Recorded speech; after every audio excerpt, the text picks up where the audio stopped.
era oyinza okugamba nti omupiira gunyumye n'okusinga ate okutali kwankuba oba okubadde kwa bunkenke nnyo olw'okuba ttiimu zonna zibadde z'amaanyi era oyinza okugamba abasingo n'abamawogola ffenna tumulabisa mani naye ku mugenyi azze obusinga talinaako ludda sikakasa nti anaafunayo omupiira omunyufu okusinga kubadde waggulu ddala oba abazannyi bonna bolesezza empisa bitambudde bulungi.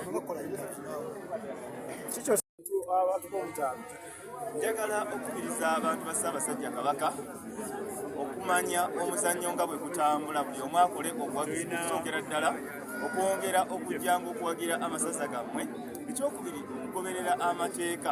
Tulabye olwaleero Singo yabadde ekyazizza n'eteeba ggoolo naye ndowooza ng'omuzannyi ali offside ne bamusala ate era abawagizi ne basigala nga tebavudde mu mbeera ekiraga omutindo ogwa waggulu mu bawagizi. Era twagala twekuumira awo tusobole okwongera okukulaakulanya liigi yaffe eno ebere ddala ku ntikko.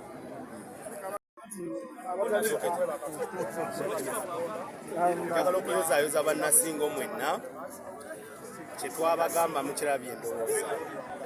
Ttiimu yaffe ekola bulungi, njagala okubeebaza mwenna kye mukoze. Twagala okwebaza bannasingo abaze ne muwagira nti ttiimu yaffe mugirabye ekola bulungi mu masaza gonna, ffe tukulembedde. Tubasuubiza nti ekikopo tukireeta Singo. Tuli bagumu, twebaza abawagizi baffe, essaza lyaffe muliwagire nnyo, mweyongere okujja mu kisaawe, muwagire abazannyi baffe, ate era mwongere ensimbi mu kisaawe kuba abazannyi beetaaga nsimbi. Essaza likola bulungi naye bannasingo mwongere odikwatirako tusobole okuwangula omulungi.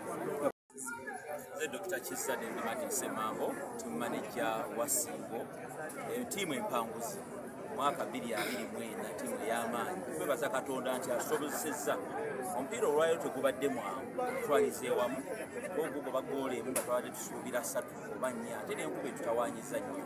Mu byonna twebaza bannasingo abazze mu nkuba ne batuwagira, twebaza bannamawogola batuwadde akabonero kano ate ne bazannya bulungi. Mu byonna guno mupiira era tugenda mu maaso. Obukakamu bw'abantu bwe balaze olwaleero bwalaze empisa mu by'emipiira.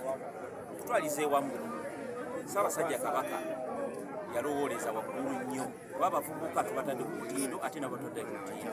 Mu byonna tusaba abagabizi b'obuyambi ab'enjawulo bajje bavubirize ttiimu yaffe eno. Twebaza buli omu alina kyakoze, buli omu alina kyatuwadde okuviira ddala ku mukwenda n'abawagizi bonna tumukoze ky'amaanyi.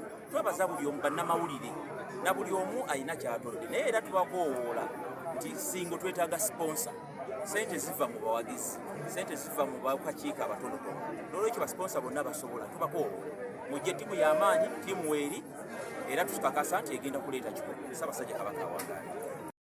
erinnya Semata Edi wakatongole Timanje Mwogola. Omupiira gwa mupiira era agoberako omuwanguzi obuliawo naluzi.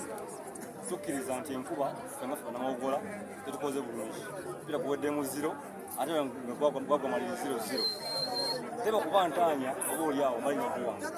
Naye Bannamwogola bagwa musuubi tusigaze emipiira giri ena. Kyagwe egenda kujja ewange nebuwekula ngende kooki ngende Gomba. Abasibe bajja okubuulira abo etugenda okusamba nti olwo obusajja bukaluba. Kale nkakasa bulungi nti omupiira nga bwe mbagambye tugubeerako omuwanguzi n'aluzinga. Nzaza bannanga abasingo balidde empanga leero enkuba ekibakoledde tujja kwesanga sizoni ejja oba oliawo knockout abo nga